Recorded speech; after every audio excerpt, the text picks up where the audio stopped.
Buenos días, jóvenes, ¿cómo les va? En el día de hoy vamos a estudiar la temática de alcantarillado fluvial. Eh, Esta es complementaria a la temática de alcantarillado que venimos desarrollando en las últimas 4 o 5 clases. Básicamente, esta temática pues va a estar orientada a exclusivamente lo que es alcantarillado, sistemas de tratamiento, sistemas de alcantarillado, agua lluvia y drenaje urbano.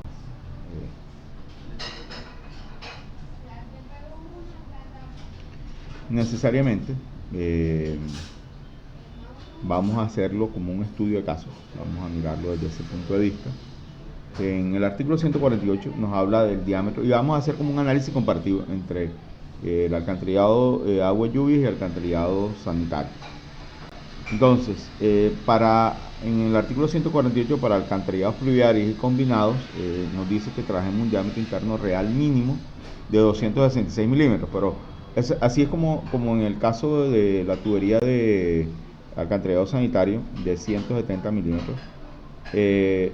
260 milímetros no hay ninguna tubería que sea de ese diámetro.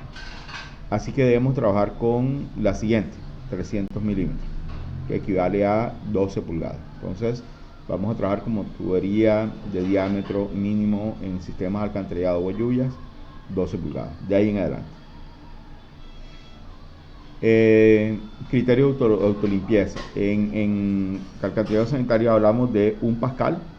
En alcantarillado de lluvias o fluvial o combinado estamos hablando de 2 pascales. Yo, como siempre, les recomiendo trabajar un poquito más arriba, no trabajar 0.2 kilos por metro cuadrado, sino 0.25, 0.3, sobre todo en las ciudades de buen drenaje. Trabajemos un poco mayor ese esfuerzo cortante para garantizar autolimpieza. Velocidad máxima, igual que hablamos en acueducto, que hablamos en alcantarillado sanitario, velocidad máxima para este tipo de tuberías o este tipo de sistemas va a depender del material de la tubería o material del ducto o del conducto donde vamos a transportar esto, si es en PVC, si es en fibra de vidrio, si es en hierro, si es en concreto. Y asociado a eso tenemos que analizar costos, o sea, no, vamos a utilizar tubería American Pipe, tubería de hierro dúctil, con recubrimiento externo de concreto grouting e interno acabado en cerámico. Y podemos manejar velocidades de 8 metros por segundo. El costo de una tubería esa es 22 veces más que el costo de una tubería de PVC hecha en Colombia. No podemos, o sea, oiga, sí, de pronto para cruzar un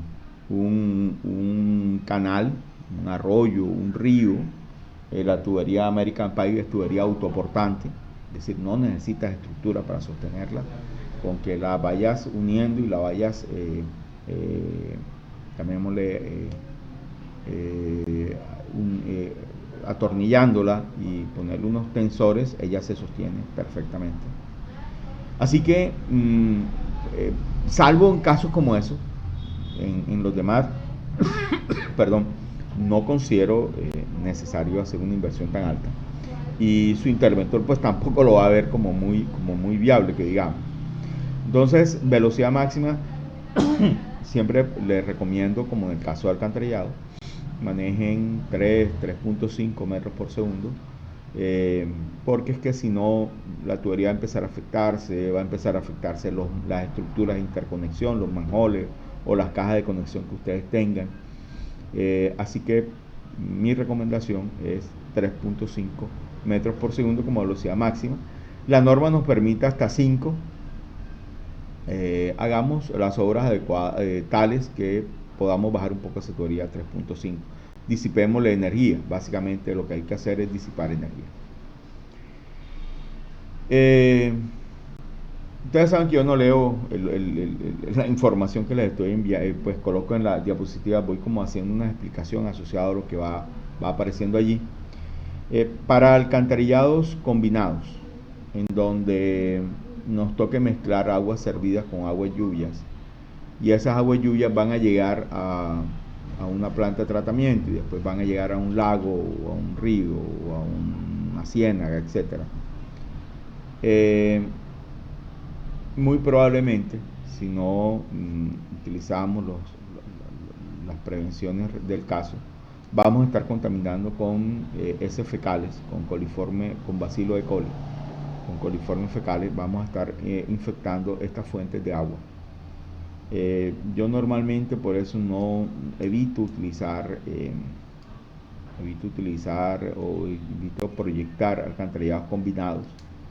Sin embargo, si ustedes llegasen a enfrentarse a una situación de estas, por favor deben, además de la planta de tratamiento de aguas residuales, en la planta de tratamiento de aguas lluvias deben establecer los mecanismos que les permitan ayudar a remover esa carga orgánica en caso que llegue a pasar y a llegar a esos cuerpos de agua.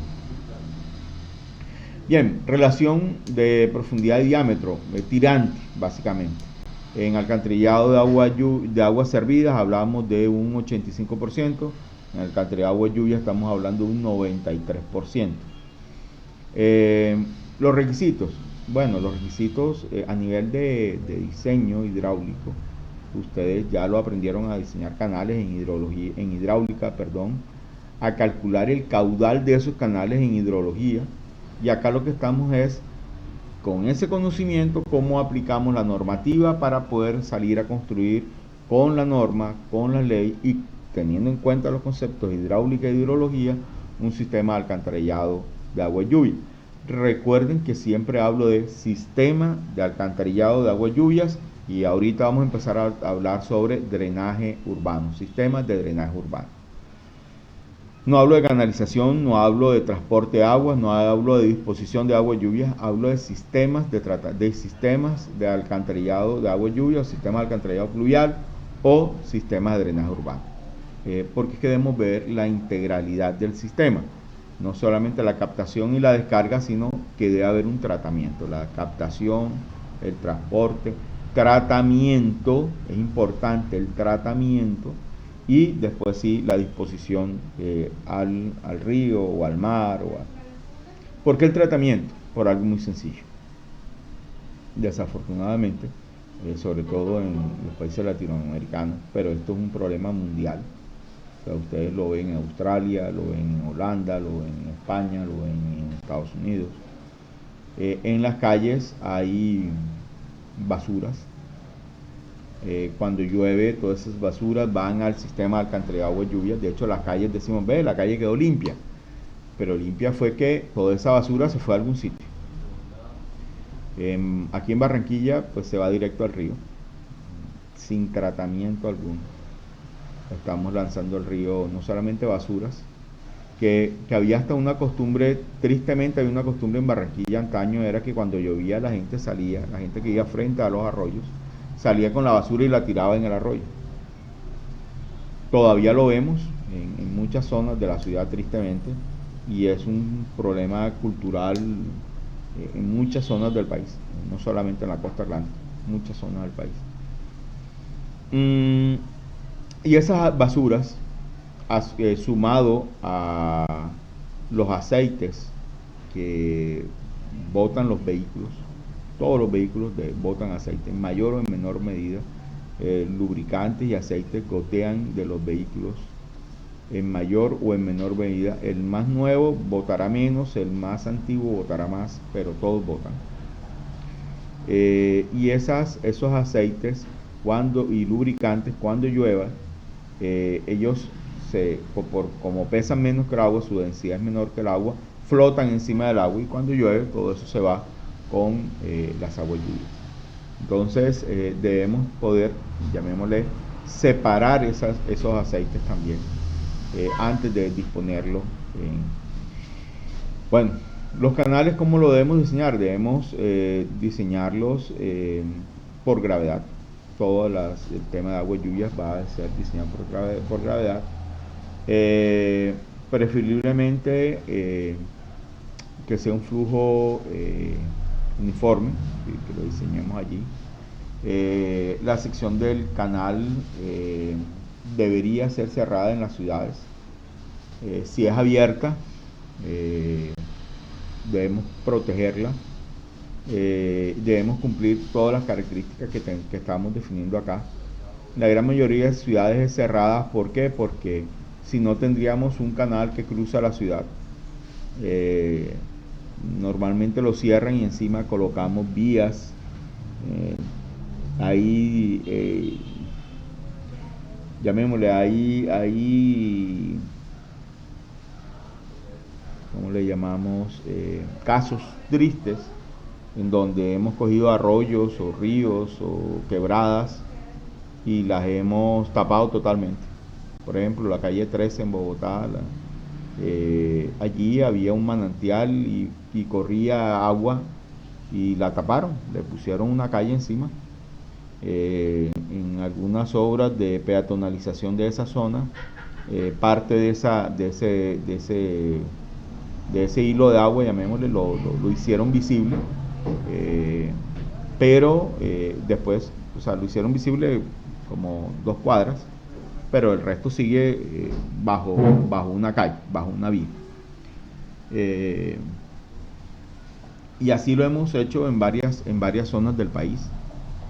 Lo ideal es que si existe un arroyo, ese arroyo deba seguir existiendo, o una quebrada o un desagüe natural, deba seguir existiendo con arbolización, con todas las protecciones.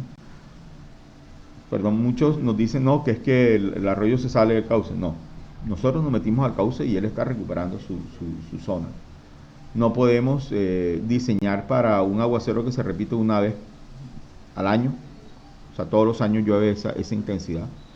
Debemos diseñar para aguaceros de una vez cada 50, una vez cada 100, una vez cada 200 años, una vez cada 500 años. Y cada evento de esto implica unas intensidades mayores. Y si diseñamos para el aguacero una vez cada 25 años y se nos presenta el de una vez cada 50, el de una vez cada 100, necesariamente nuestro sistema va a colapsar. Y cuando colapse nuestro sistema, va a inundar las casas. Si las casas están dentro de esa zona de amortiguamiento del arroyo o de la quebrada, va a fallar. Yo viví en la ciudad de Santa Marta muchos años. El río Manzanares es un río que la gente vive encima del río. O sea, hoy por hoy pues se han hecho labores o se han hecho trabajos de ampliación de ese río, pero históricamente la gente le dio la espalda al río y la pared del fondo del patio de su casa, o sea, no la alargaron más porque es que ya tapaban el cauce del río, pero es que toda esa zona de amortiguamiento, de inundación lateral del río, desapareció. Un barrio entero fue construido en una zona como unos humedales que él tenía, y cuando llene ese aguacero, que es una frecuencia cada tantos años, que hemos visto con preocupación todos los que le hacemos como seguimiento a estos temas, que esas frecuencias ya no se están, esas intensidades que eran unas frecuencias, llamémosle largas en el tiempo, ya se están presentando. El aguacero que antes era una vez cada 50 años, se nos está presentando ya no cada 50 años, sino cada 8 años, cada 10 años. Así que cuando eso ocurre, ¿qué pasa? Pues se inunda el barrio, el río se salió, no hemos hecho las obras de protección del río, no, que nos metimos a vivir al río. O sea, no es culpa ni el alcalde, ni el gobernador, ni el presidente, es culpa nuestra, de los que fuimos y construimos la casa a 50 metros o a 5 metros del río. O sea, hay gente que vive a 0 metros del río. O sea, el patio de la casa, si abres una puerta en el patio de la casa, te caes al río. Necesariamente ahí es culpa de la persona que fue y se fue a vivir al río. Bueno, entramos entonces en el debate que es que no hay oportunidades, no hay vivienda, etcétera. Bien, eso ya es otra discusión que no hace parte del alcance de esta asignatura, pero en lo que tiene que ver desde el punto de vista técnico, esas viviendas se inundan porque fueron construidas en la zona de inundación del río. No, que si rellenamos, pues el río va a aumentar su nivel. No, él antiguamente, digamos, llegaba a la cota 10, por decir algo, y allí había la inundación, ya inundaba sus terrenos históricamente inundables, esas zonas de humedales, esas zonas, llamémosle lacustres, cercanas también a la costa. Pero cuando llegamos y tapamos todo eso y llenamos eso de viviendas, ¿qué pasa con el río? Pues él va a subir su nivel porque el gradiente, pues, Q igual a B por A, si el caudal se aumenta, la velocidad va a tender a ser muy similar porque la pendiente del cauce va a ser similar, pues el área va a tener que aumentarse, necesariamente. Para que aumente el área va a tener que subir, y va a salirse de su cauce y va a inundar, pues, las viviendas que están alrededor. Solución para esto: no proyectar urbanizaciones tan cerca de los ríos, dejar los 30 o 50 metros a cada lado. No es 30 metros, bueno, 15 y 15, no, 30 metros o 50 metros a cada lado del río, o de la quebrada, o de la sequía, o de la máxima inundación que ocurrió. Entonces, del punto donde llegó la máxima inundación, de allí cuenta tus 30 metros o tus 50 metros. No, pero es que eso se lleva a medio barrio, sí, pero es que ese medio barrio hace 10 años o hace 15 años no existía ahí. Y ese es el problema. Llegamos a urbanizar, con el ánimo de urbanizar en terrenos económicos, urbanizamos en zonas donde no debemos hacerlo. Bien. Dice la sección, bueno, ya sabemos que no podemos exceder, por ejemplo, en el caso de si la sección es libre, no debemos exceder el 90%, si la sección es cerrada, no debemos exceder el 93%. Debemos, así como teníamos en cuenta en el alcantarillado sanitario, las áreas acumuladas, acá también debemos tener las áreas acumuladas de aporte. Básicamente hacer un estudio hidrológico completo de la cuenca y de su área tributaria, definir muy bien esa línea parteaguas para ver cuál es la cuenca de ese río o de ese punto donde ustedes van a diseñar. Ustedes van a resolver un tema de drenaje y a partir de eso empezar a generar todas las soluciones posibles. Bueno, ya tenemos claro el tema de velocidades máximas, ya le hice mi recomendación de 3.5, pendiente mínima, que no presente una velocidad inferior a 0.5 metros por segundo. Miren que nos están dando dos características. Miren que la pendiente mínima de diseño para canales revestidos, ya. Estos canales son, llamémoslo en concreto o en piedra, y básicamente lo que allí se procura es no afectar el gradiente hidráulico. Allá nos dijeron esfuerzo máximo 2 pascales, aquí nos dice 0.75 metros por segundo. El de los dos, el que sea más crítico, es decir, el que sea mayor. Debe efectuarse las previsiones apropiadas de borde libre. Bueno, ya eso lo estuvimos hablando. Debemos tener en cuenta ese máximo, el nivel máximo de inundación, y a ese nivel dejarle un borde libre. Que si eso implica unas grandes áreas alrededor, debemos hacerlo para poder garantizar que no va a haber inundación. Y si no, pues entonces generar unos sobrecanales en algunas zonas donde pues, hay zonas urbanizadas. Lo que hacemos es que calculamos ese caudal, llamémosle pico adicional, y construimos, digamos, escalonadamente un canal laterales a nuestra fuente principal, para que cuando venga, llamémosle ese sobrecaudal, pues tengamos un sitio a través del cual puede ser drenado o desaguado. Básicamente es a eso a lo que se refiere aquí, que debemos tener en cuenta. Dice, entrega a cuerpos receptores, deben tenerse en cuenta las condiciones de remanso. Bueno, es decir, no podemos llegar, descargar en una zona que se va a inundar y va a generar inundaciones a cultivos o a propiedades, etcétera. Deben tener en cuenta esto y todo el tema de operación y mantenimiento. Creo que ustedes durante todo el curso hemos hablado y le hemos dedicado un especiales puntos, especial dedicación al tema de operación y mantenimiento. Entonces, básicamente no se lo olvide la operación y mantenimiento de los sistemas. Bien. Hasta aquí hemos hablado de alcantarillados pluviales convencionales. A nivel mundial está tomando, ha tomado fuerza. Desafortunadamente en Colombia, hasta ahora, hasta el año 2017, en la resolución 0330 aparece el concepto que estamos viendo, sistemas urbanos de drenaje sostenible, que básicamente es, las aguas lluvias no son para botarlas. ¿Cómo funcionaba antiguamente todo el tema de drenaje de aguas lluvias, o cómo se drenaban las aguas lluvias? ¿Cómo se drena en un bosque? El agua llueve y se infiltra. Va a correr, claro, pero una muy buena parte de esa agua se infiltra en el terreno, porque el terreno, llamémosle entre comillas, es poroso y tiene la capacidad de captar parcialmente esa agua, casi que de forma inmediata la capta y la almacena y se la dispone a los árboles, a la vegetación, allí en ese punto donde está el bosque. Pues no nos toca implementar sistemas de riego en bosques, porque ellos tienen la capacidad de almacenar el agua y el exceso lo envía a través de sus ríos y a través de tienen humedales, tienen ciénagas, etc. Entonces él genera allí un almacenamiento. ¿Qué ha pasado en nuestras ciudades? Y en las ciudades de todo el mundo, pues hemos pavimentado las calles, tenemos las casas cubiertas, disculpen, los patios los hemos pavimentado.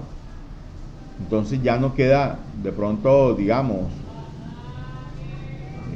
quedan unas áreas muy pequeñas de patios o de zonas verdes por la cual el agua logre entrar al suelo, incorporarse o infiltrarse. Dado que son tan pequeñas esas áreas, eso implica que nuestros acuíferos no están siendo recargados.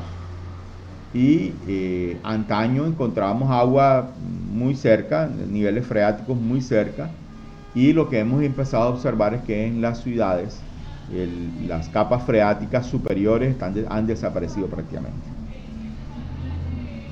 Vuelvo y les digo, eso no es un problema solo en Colombia, es un problema en todas las ciudades del mundo, y por eso se ha acuñado, se ha desarrollado este concepto de sistemas urbanos de drenaje sostenible.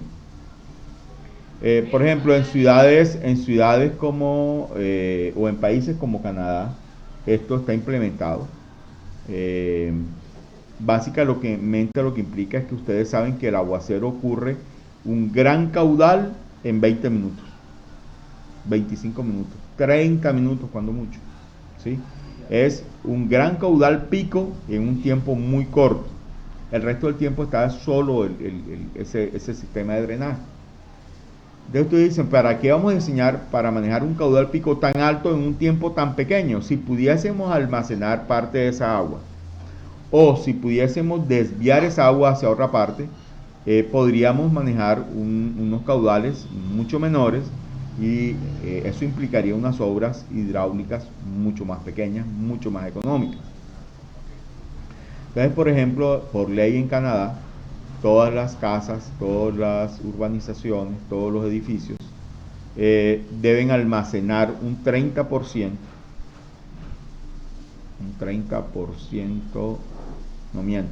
un 70% de ese caudal pico debe quedar almacenado allí en la vivienda, y solamente un 30% puede salir a la calle, a la vía pública, ¿ya? Pero de ese 70%, un 30% debe ser infiltrado, debe incorporarse, al menos debe infiltrarse para recargar, recargar las capas freáticas del suelo. ¿Qué nos dice la norma colombiana?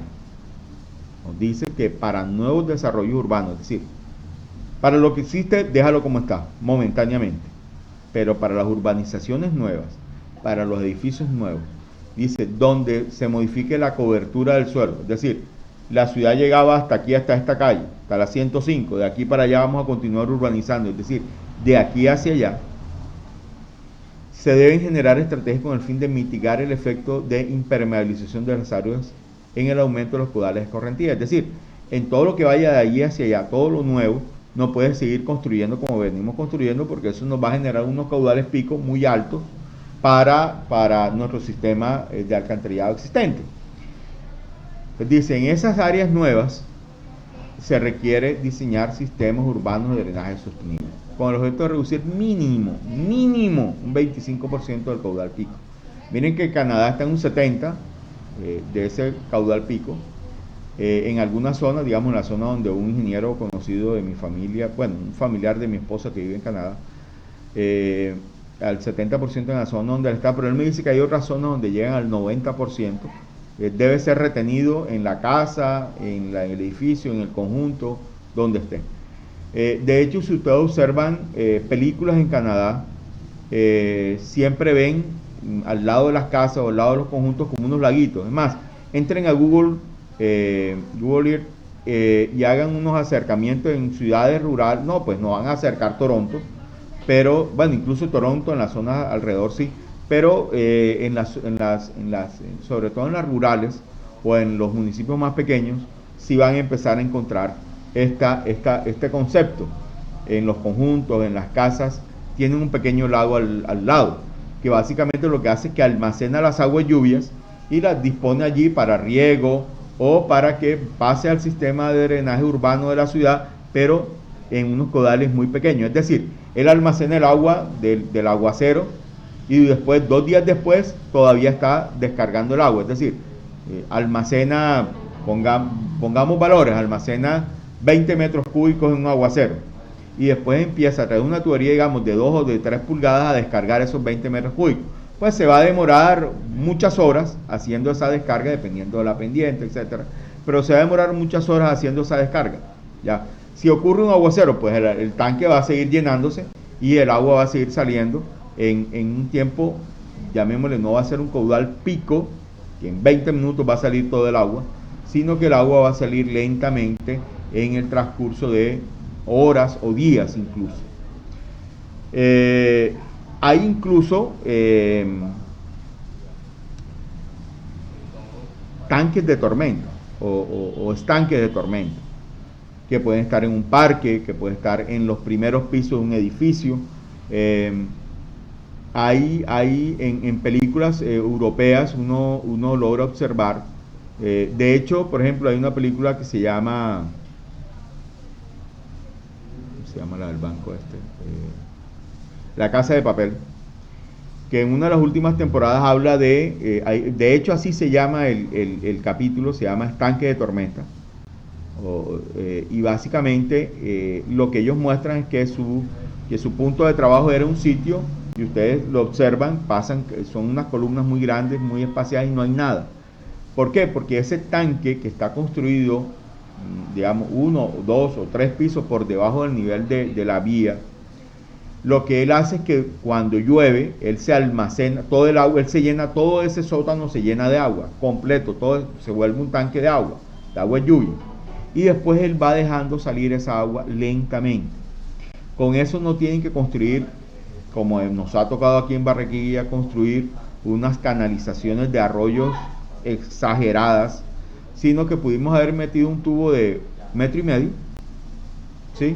Y durante 2 días descarga agua ese tubo de 1,5 metros de diámetro, ¿sí?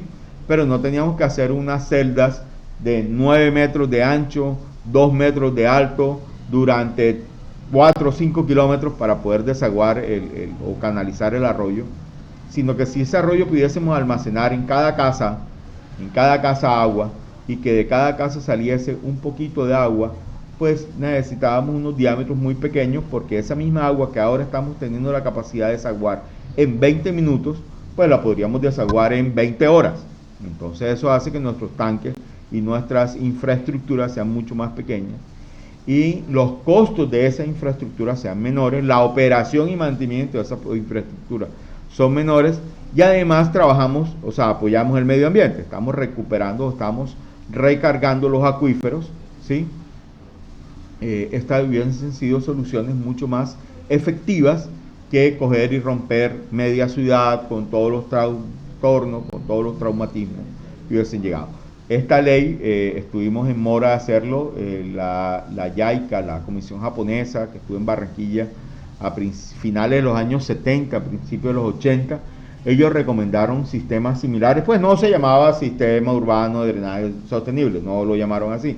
Ellos lo que proponían era como unos tanques amortiguamiento que cogieran ese caudal de agua de lluvia, lo almacenaran y después lo fueran descargando lentamente en el interior de cada manzana. Pues la Barranquilla de finales de los años 70, principios de los 80, hace 40 años, era una Barranquilla menos urbanizada que la actual, en la cual se pudo haber implementado sistemas como este y hubiéramos sido vanguardia a nivel nacional, como siempre hemos sido, pero bueno, estamos todavía a tiempo, y ustedes que son los nuevos ingenieros, los ingenieros jóvenes, pues, que van a estar al frente de muchos proyectos de desarrollo, por favor tengan en cuenta este tema de sistemas urbanos de drenaje sostenible. Ya Santa Marta, en su plan de ordenamiento territorial, que lo actualizó el año pasado, hacia el mes de octubre, ya incorpora sistemas urbanos de drenaje sostenible.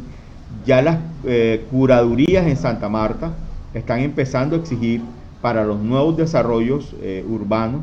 De hecho, estoy haciendo un proyecto en Santa Marta, estoy actualizando un proyecto, una urbanización que tengo allá, y nos está tocando actualizarla con sistemas urbanos de drenaje sostenible.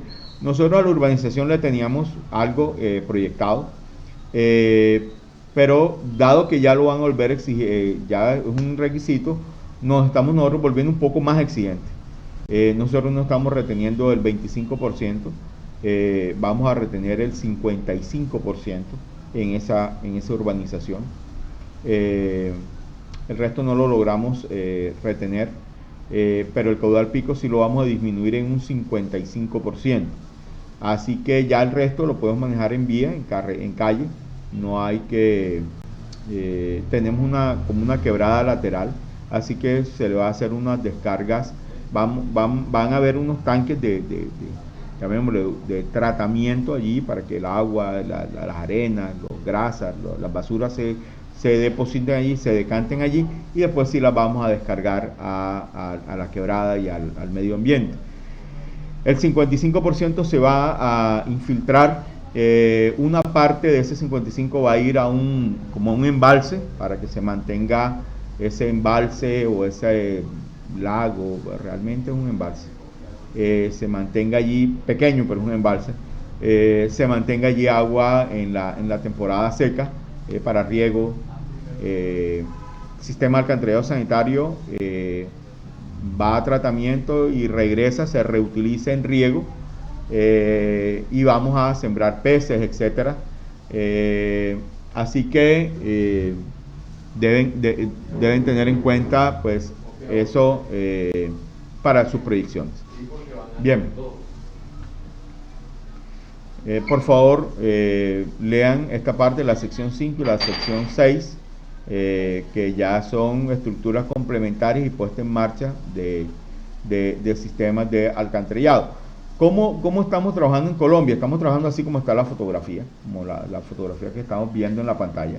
Básicamente estamos haciendo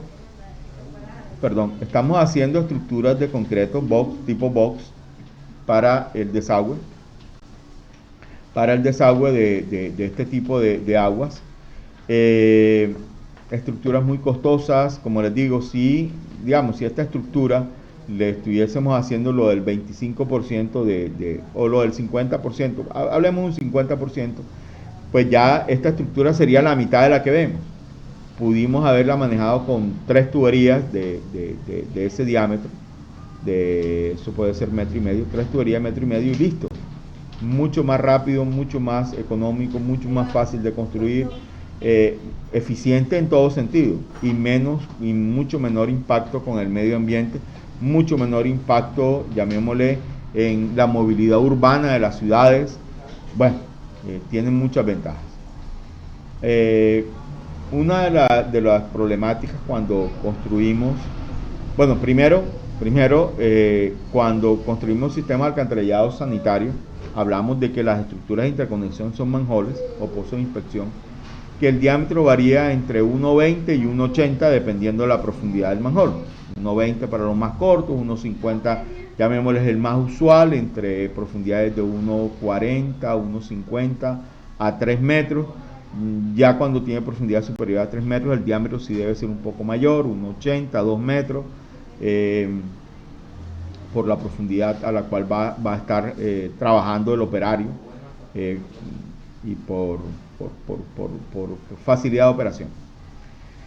Cuando estamos hablando de agua y lluvias, miren el tamaño de las estructuras de interconexión. Ya son estructuras diferentes en las cuales debemos calcularles, por ejemplo, si traemos mucha energía, un gradiente hidráulico muy alto y necesitamos bajarlo, bueno, entonces construir unos disipadores de energía para que la tubería trabaje eficientemente, que no se nos vaya a presentar erosión, o si tenemos velocidades muy altas, bien, generemos allí una pequeña turbulencia para que haya pérdida de energía en ese punto, y de ahí para allá funcione con mayor eficiencia nuestro sistema de alcantarillado, etcétera.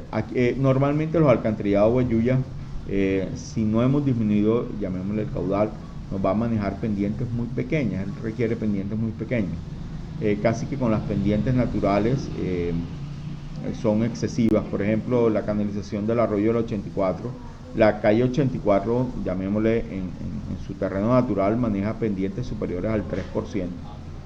La canalización del arroyo del 84 maneja máximo 1%. Si lo tiráramos horizontal así, pues se sale, la canalización queda como a 5 metros de altura cuando llegues allá al final, a la carrera 74, 75. Así que básicamente lo que se hace es que en cada estructura esta se hacían unas escaleras, básicamente un disipador de energía,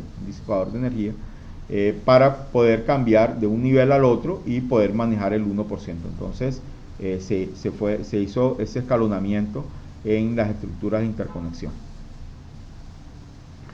Bueno, normalmente en esta fotografía, en las clases presenciales, lo que miramos es la cantidad de personas desocupadas que hay mirando, el error que hubo y que hay, o sea, con 2 retroexcavadores estás manteniendo la tubería ahí aplastada. Hey, saquemos el agua, no peleemos con el agua, saquemos esa agua, estaquemos los laterales, ¿sí? No instalemos tuberías tan largas, instalemos tuberías más cortas, para poder garantizar pendiente, para poder garantizar una correcta instalación, para poder garantizar una correcta unión entre las tuberías. Yo lo que veo es que básicamente no veo aquí nivel freático, lo que veo es que hubo un agua lluvia, porque miren que se ha erosionado las paredes laterales, no se ve humedad en las paredes, es decir, el agua lo que ha hecho es que con el oleaje ha ido socavando.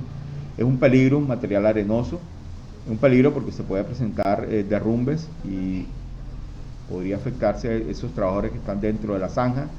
No tienen línea de vida tampoco los trabajadores, etcétera.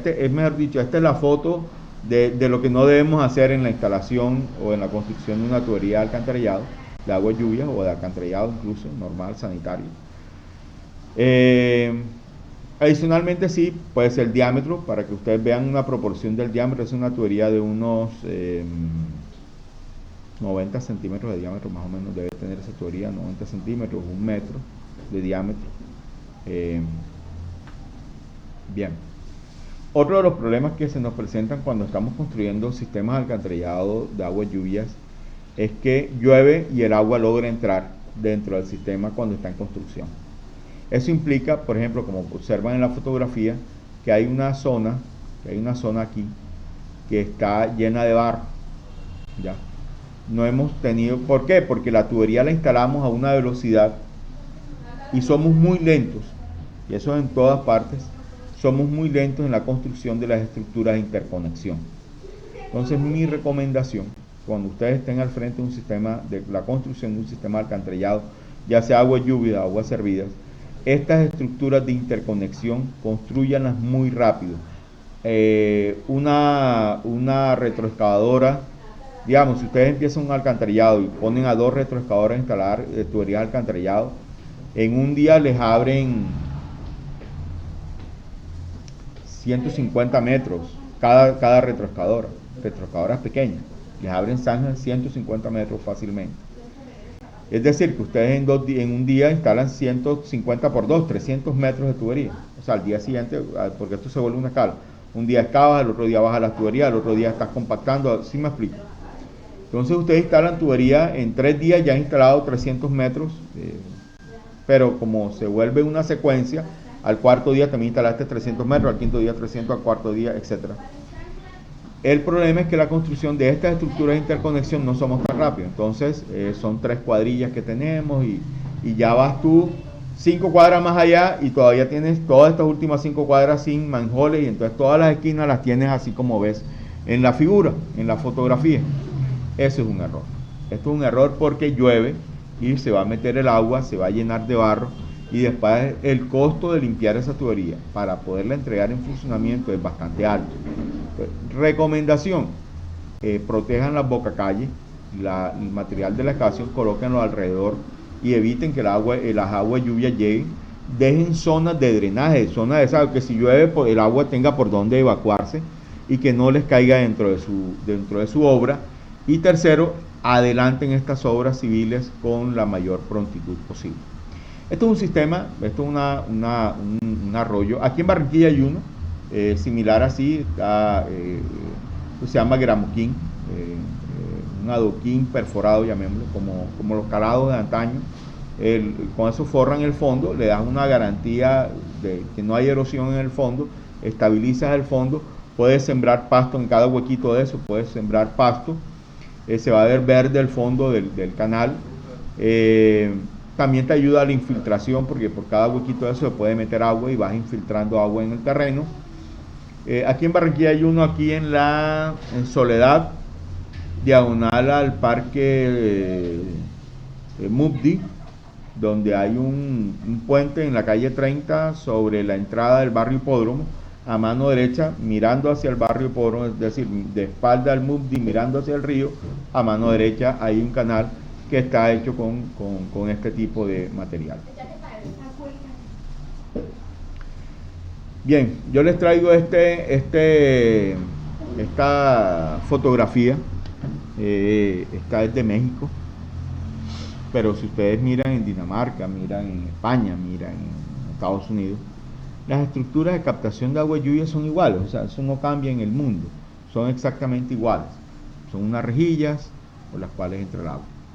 Si el nivel del agua encima de la rejilla, es menor a 12 centímetros, la diseñamos como un vertedero. Si es mayor a 12 centímetros, la diseñamos como un orificio. Y eso ustedes ya lo tienen claro de hidráulica. No voy a entrar en el detalle cómo se calcula la rejilla.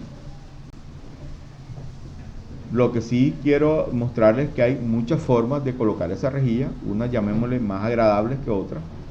A nosotros como ingenieros hidráulicos o como ingenieros civiles que desarrollamos diseños o construcción de obras hidráulicas,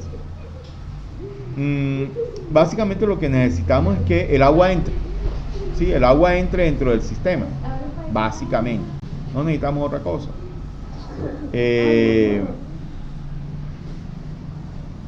Necesitamos que el agua entre dentro del sistema. Ya que se ve agradable, como lo vemos aquí, por ejemplo, en estas últimas 2 fotografías, pues ya esa sí es labor del arquitecto.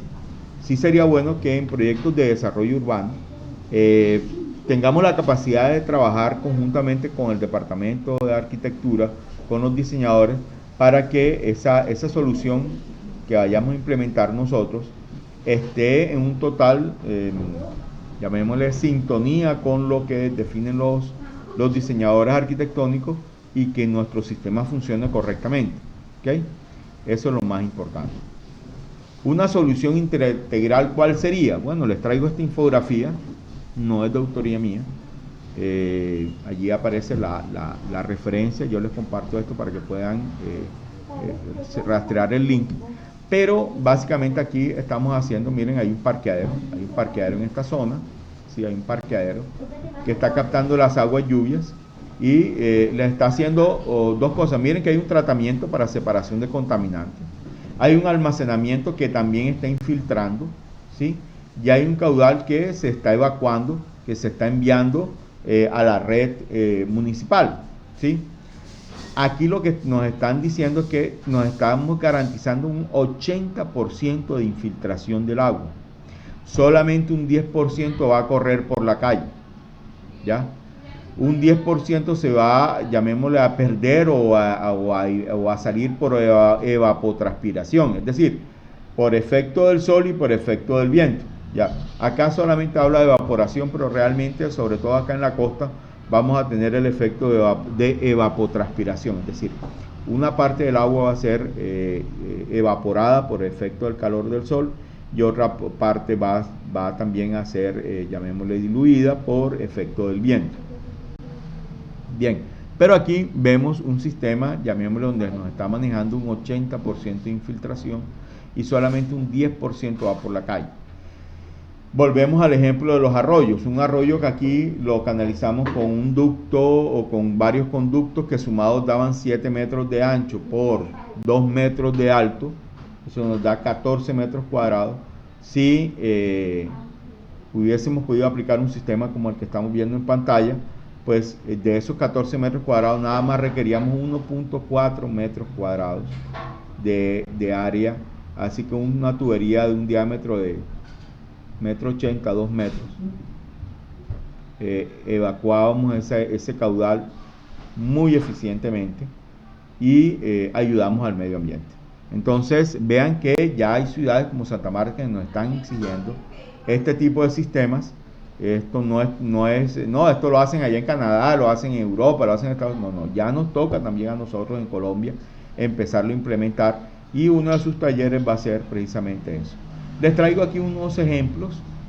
Miren, a mí esta foto de la izquierda me gusta mucho porque a través de instalar unas pequeñas tablas de madera en el fondo de este canal, un canal en tierra, miren que alargan el recorrido del agua. Al alargar el recorrido del agua, recuerden que la pendiente es longitud entre la diferencia de niveles, y si la longitud la alargo, la longitud del recorrido del agua, pues la pendiente la disminuyo, y si disminuyo la pendiente evito problemas de altas energías, de erosión, de socavación, ¿sí? Y al alargar el tiempo de recorrido del agua voy a ayudar a la infiltración. Me pareció una solución muy práctica, muy económica, y por eso siempre la comparto con mis estudiantes. A mano derecha vemos un árbol o una serie de árboles que fueron sembrados en un hueco, llamémosle preparado. Hicieron una excavación, la llenaron de un material granular. Cuando llueve, miren que la escorrentía lleva las aguas hasta la base del árbol y por allí se infiltran, ¿sí? Todo este material alrededor, aquí y acá, es material permeable o es una zona permeable. Puede ser en piedra, puede ser una rejilla metálica, bueno, etcétera, una rejilla plástica, etcétera. El agua que se almacena aquí queda disponible para el árbol en la época seca, entonces no hay que regar las zonas verdes, o si llega a necesitarse riego va a ser muy poco, porque va a mantener almacenado durante algún año. Este otro sistema, llamémosle, donde se genera ¿qué? Para caudales cortos, se alarga el recorrido del agua, mire todo el recorrido que lo hace, ¿sí? Y al alargar este recorrido en estas zonas que se vuelven como unos tanques, miren que el agua entra por aquí y sale por acá en un vertedero. Para que el agua salga aquí, digamos, con una altura de 10 centímetros, todo el tanque tiene que llenarse al menos 10 centímetros de agua. No es que el caudal que entra por aquí sale por acá, no, sí va a salir, pero no sale con la misma velocidad que entra, ¿ya? Porque hay llamémosle, un periodo de retención en esta zona. Al retenerse aquí el agua se va a sedimentar, entonces toda la basura, la suciedad, las arenas, las grasas se van a sedimentar aquí, o van a quedar aquí, bueno, las grasas no, pero todo lo demás sí va a quedar aquí almacenado, y es muy fácil después retirar las basuras de aquí. Cuando ya esto se descarga al medio ambiente, miren que acá hay la última de una salida y va como una quebradita aquí. Cuando ya esto se descarga al medio ambiente, ya le hemos removido una buena parte del material en suspensión que hay. Ya hay una buena parte del material en suspensión que hay. Entonces, eso lo podemos hacer, De hecho, yo lo hice en un parque ahora el año pasado, un parque aquí en un municipio de Atlántico. Todo el parque lo volví como un almacenamiento, le echamos una arena, teníamos que echar un material, llamémoslo abonado, le echamos una arena negra abonada, pero por ser una arena se volvió un tanque, un filtro, y se almacenó, y se almacenaron, ese es un parque que tiene más de 4.000 metros cuadrados, pues imagínense 4.000 metros cuadrados por 0.25 de arena que se le echó a todo el parque, pues ese fue el almacenamiento que logramos, más de 600 metros cúbicos. Y después no sabíamos qué hacer con tanta agua, o sea, funcionó tan eficientemente que después la vegetación crecía muy rápido. Normalmente había que podarla cada, no sé, 6 meses. Acá nos tocaba podar cada mes y medio porque el pasto, la grama crecía muy rápido. Nos tocó, las plantas tenían mucha agua disponible, entonces nos tocó pues buscar unos agrónomos que nos ayudaran a darle manejo a eso, porque las plantas quedaron con mucha agua disponible. Tuvimos algunos problemas con el tema de tubería eléctrica enterrada, porque pues prácticamente quedaron en las tuberías sumergidas. Nos tocó garantizar unas impermeabilizaciones, pero bueno, más allá de eso, funcionó eficientemente el sistema, y eso es lo que les digo. Vean, en lo que ustedes hagan, implementen, vayan implementando, así sea, vayan dando sus primeros pasos, vayan dando sus pininos en estos temas, para que lo vayan apropiando dentro de su quehacer diario, dentro de su ejercicio profesional. Aquí hay otro ejemplo. Esto es un parqueadero. Si vemos aquí al lado están los vehículos, el agua sale por aquí, se divide, en teoría un 50% por cada lado, eso es mentira, pero bueno, un 50% por cada lado, y se almacena aquí, en estos dos tanques que hicieron en el suelo, los protegieron con un plástico, con un geosintético. Eso se llama, no se llama geotextil, se llama una geomembrana. Comúnmente la gente le llama plástico, es una geomembrana que nos está almacenando. Miren que muy fácil, cuando él se llena, si hay una sedimentación, ya han aparecido unas plantas. Las plantas pueden ser propias o podemos escoger las que queramos que estén allí, que nos ayuden al tratamiento, y después llamémosle reboce, ya sale el agua con un tratamiento o con un retiro. Aquí tenemos otra imagen que podemos implementar al lado de los andenes. También el agua que cae en el andén va a esta zona, a este espejo de agua que tiene unas plantas, llamémosle, que pueden soportar humedad, que con la inundación no se van a dañar, que al revés son eficientes en ese escenario. Y ustedes van a ver cómo las aves y muchos insectos van a empezar a volver ese su punto de vida, y es muy agradable ver eso al interior de la ciudad. Aquí pues unas cubiertas verdes, una de las tantas que puede haber, que también nos ayudan a evitar, pues ya está, el agua que cae al techo queda allí, el exceso es el que va a salir, pero vas a tener un almacenamiento en tu cubierta. Si deben realizar un análisis de carga bueno, hacer una muy buena impermeabilización, una buena protección de esa impermeabilización de las raíces, y más allá, listo, no es más nada. Los costos de energía, de enfriar esa vivienda, sobre todo aquí en la costa, o de calentarla en el interior, van a ser mucho más económicos, van a ser mucho menores, porque el aislamiento térmico que van a tener, más o menos, me decían que baja de 5 a 8 grados del exterior al interior. Ya. Bueno, el último tema es cómo puedo escoger yo una bomba. Esto es una curva característica de un equipo de bombeo. Básicamente, por ejemplo, aquí tenemos el modelo. Este es un modelo 3656. El tamaño es 2x2-5. Quiere decir que tiene 5 impellers. ¿Y qué es un impeller? Esto es recorder de hidráulica. La bomba, recuerden que existe el componente motor bomba. Entonces, la bomba es esa carcasa donde adentro hay un impeller o una hélice, lo que no, pues los no técnicos le dicen, ahí está la hélice de la bomba. No, no es una hélice, se llama impeller. Ese impeller es el que impulsa el agua. ¿Ya? ¿Es parecido a una hélice? Sí, pero no es una hélice, es un impeller. Y ese impeller está sujeto a un eje, y ese eje es el que el motor va girando. Al girar por efecto de la electricidad, mueve ese eje y ese eje mueve el impeller. Las bombas, la carcasa de la bomba es una, digamos, si esta es la carcasa de la bomba, puedo tener dentro de la carcasa más o menos impeller, es decir, el impeller puede ser más grande o un poquito más pequeño. En este caso que vemos en la pantalla, la bomba tiene impeller de 3 pulgadas hasta 4 pulgadas, 3, 3 y cuarto, 3 y media, 3, 3 cuartos y 4 pulgadas de diámetro del impeller. Ahora, asociado a eso, pues vamos a tener unas curvas características. Entonces,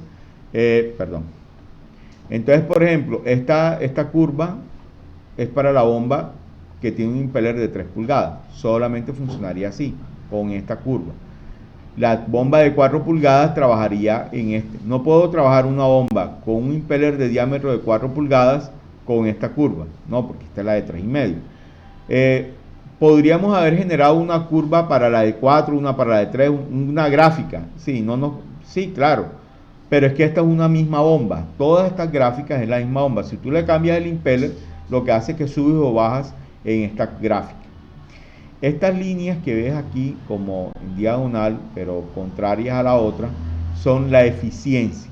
Entonces aquí tenemos un 30% de eficiencia, un 42, 50, hasta un 64% de eficiencia.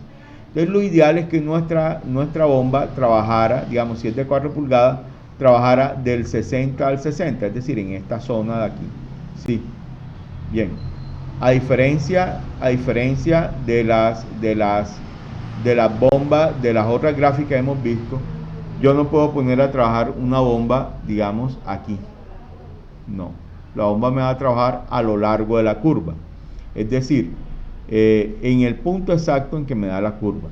Si yo quiero que ella maneje una altura de 40 pies, aquí, con un caudal de 120 galones americanos, bien, te estamos trabajando aquí, ¿cierto? 40 y 120.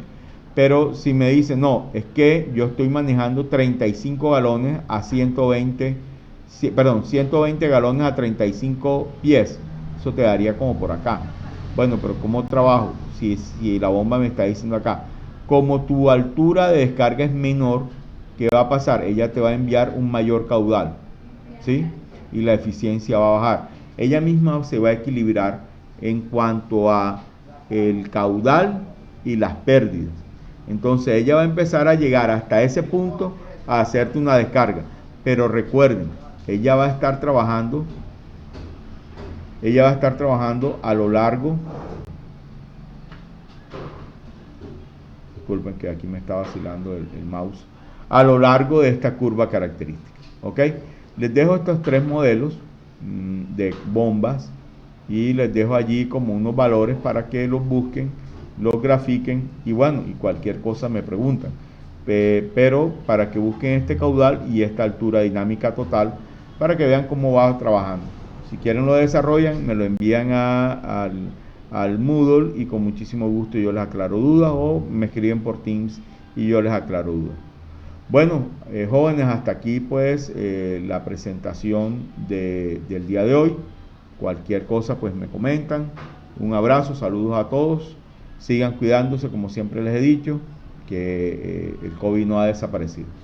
Un abrazo, Dios les bendiga, que estén bien.